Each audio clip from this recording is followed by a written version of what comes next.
Hello, everybody, and thank you for joining me. This is Ciara from Ciara T Designs, and today I have this really pretty white and purple card to share with you. So let's jump right in.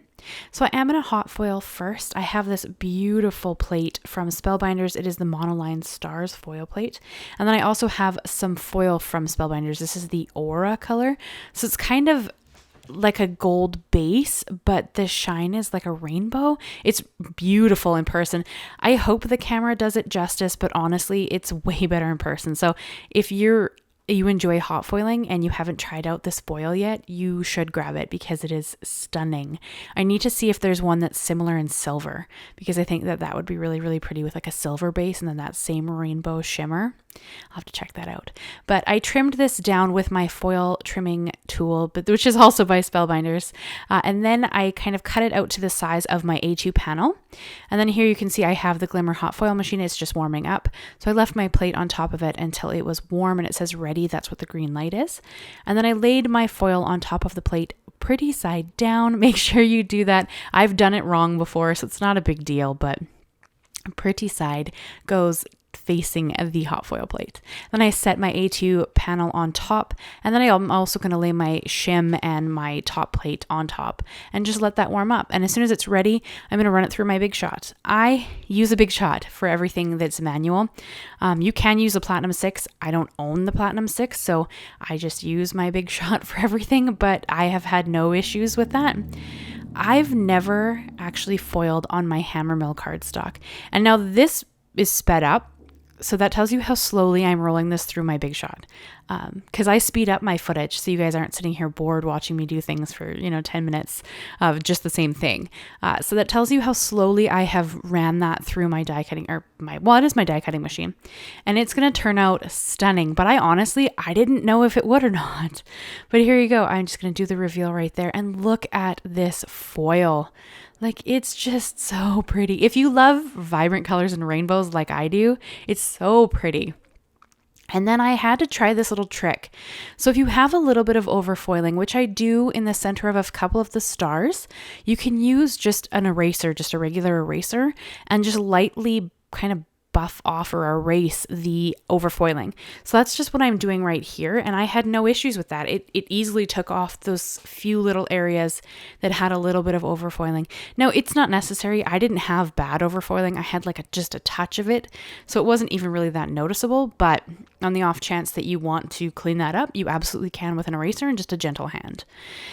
And then I brought in the Postage edge rectangles. Now this is a brand new die set to me. I only just purchased it.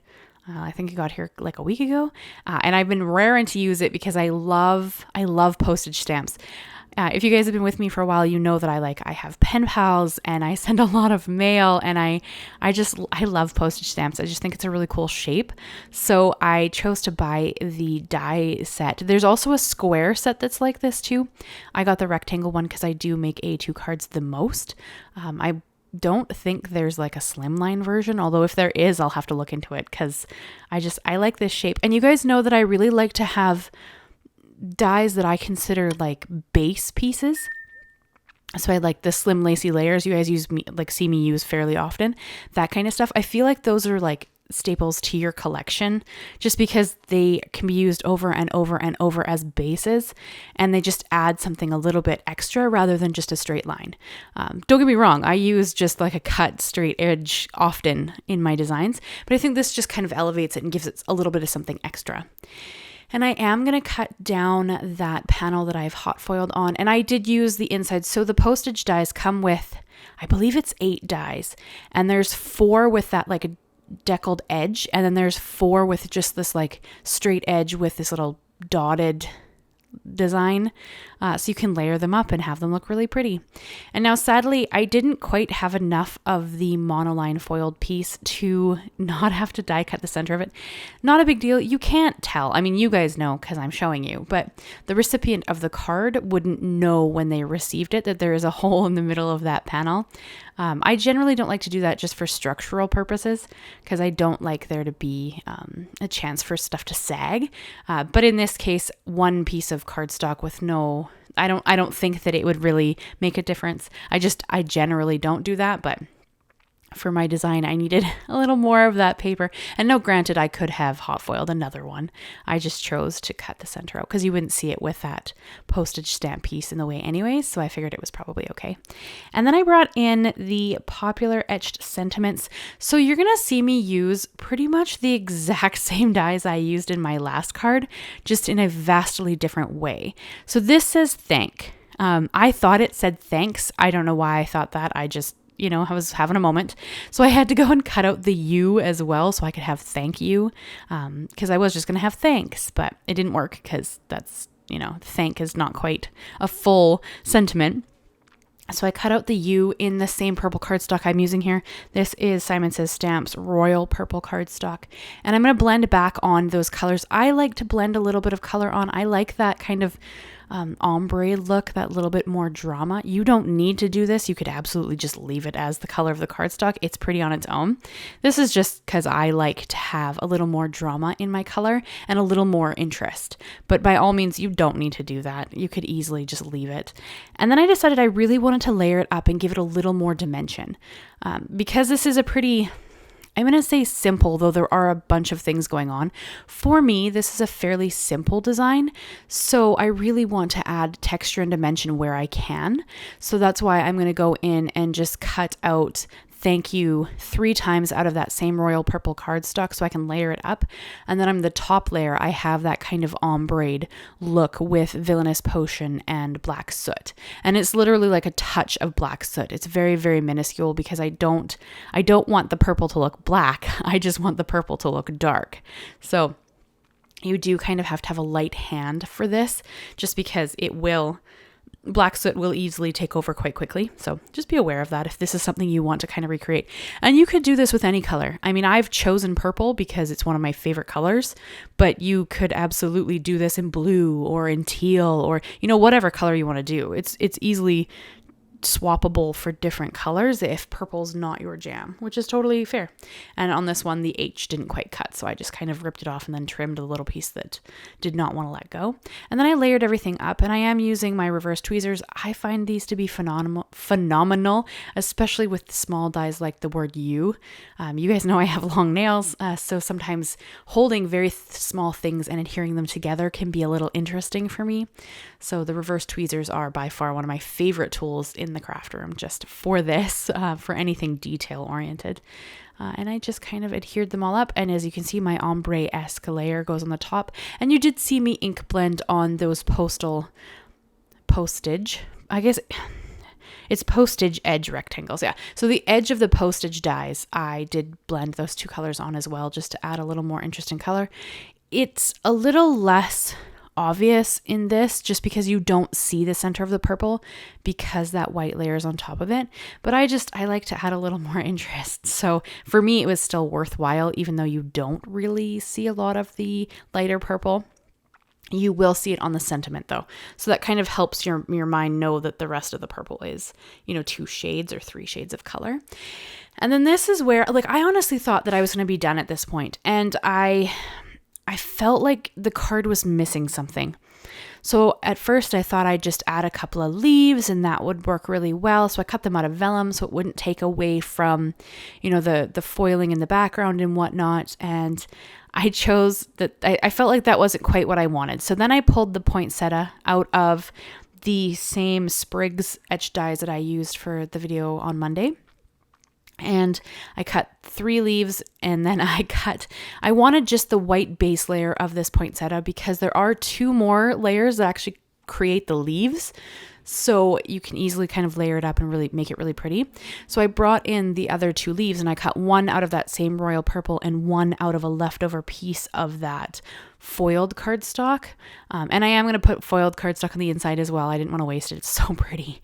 But I did that with the 2 layers so that I could kind of tie all the colors together. I don't want to introduce any new colors. We have our color palette. This is what we're working with. So I just cut those leaves out of, the colors I've already used. And then I did just lightly tint the edges of the leaves so that it would match all the rest of what we have going on for the purple. And then here you can see that they line up perfectly. So I have that kind of base white layer that I'm just going to adhere these other 2 layers on top. And I only adhered them in the center of the poinsettia just because I want to be able to kind of fluff up the leaves a little bit and add just a touch more dimension on a fairly flat card. This would be an easy card to mail, I think, because there isn't a lot of extras on it. I mean, there's layers, so you do have cardstock, so it might be a touch heavier. But I like to add all the things to my cards, so sometimes I have a hard time stopping myself.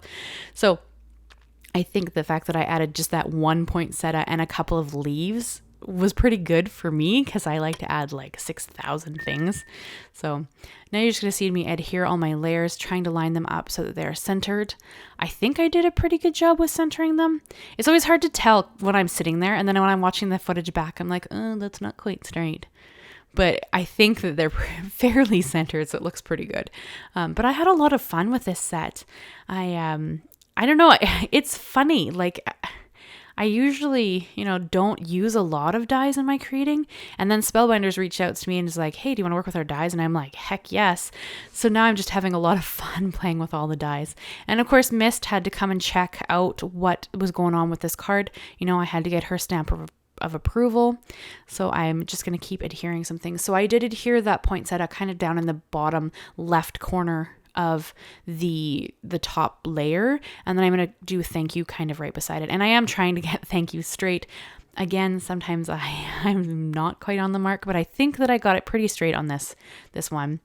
And then I brought in those little vellum leaves that I had cut, and I did trim off all the little extra stems. I don't want any of those on this card. I just want the actual like leaf or poinsettia. I don't want stems. And I guess I got her a seal of approval, because then she left to go do something else.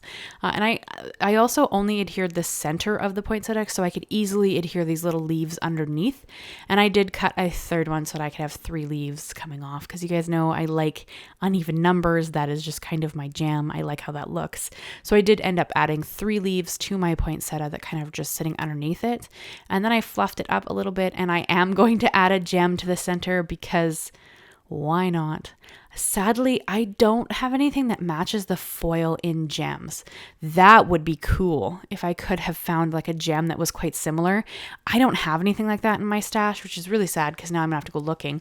But I just added like an opal gem, so it's not super eye-catching. It doesn't take away from the foil that's on the other pieces of cardstock, but there is just a little bit of bling there to kind of bring that flower or poinsettia together. So I thought that turned out really pretty. And then I'm just gonna add a little bit of the Simon Says Stamp Big Mama foam tape, because I do want dimension, but I want a small amount of dimension so that it's easy to mail, because I do like to send my cards out. So I'm just going to remove the backing for that, and then try to make sure this is straight. Again, though, luckily, Big Mama foam tape, you have some wiggle room, so it's not quite as like, oh, I've touched the thing, now I'm done. No. You have time to like move it around just a touch, make sure that you're happy with where it is. And as long as you don't press it down, you can easily lift it up and shift it. So I like how that turned out. I love this card, you guys. Camera and pictures just don't do that foil justice at all. It's stunning. This is when you wish you could capture what the eye sees. But sadly, I haven't figured out how to get pictures quite of that quality yet. I'm working on it, but I love how this card turned out. I love to know what you guys think of it. Let me know. Leave me your comments. Leave me a like, leave me a comment, and consider subscribing if you haven't already. I do new videos every Monday and Thursday. Thank you so much, guys, and I will see you again very soon. Bye-bye for now.